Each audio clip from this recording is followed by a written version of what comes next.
Hi everyone and welcome back to another video. So if you want to study smarter, review documents or mark up files, annotating a PDF in Goodnotes lets you write, highlight and interact with any documents like a real notebook. In this guide, I will show you step by step how to annotate a PDF in Goodnotes in 2026 easily and effectively. So first thing first, open your PDF in Goodnotes. So open the app, open your imported file, PDF file.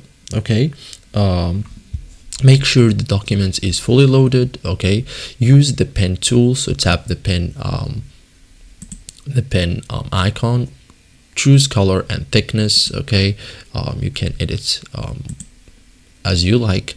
Start writing on the PDF, for example, perfect for notes, answers or explanations. Okay, highlights important text, for example, so tap the highlighter tool, for example. Okay, you have it, or you have all the options here.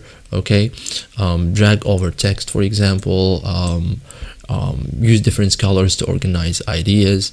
So add textbooks, for example, tap the text tool here, for example. Okay,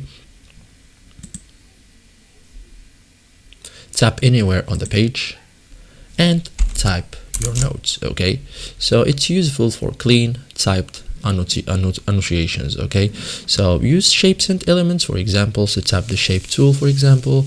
Okay, you can also erase or edit annotations. Okay, so that's it guys, thank you for watching this video and see you in the next tutorial.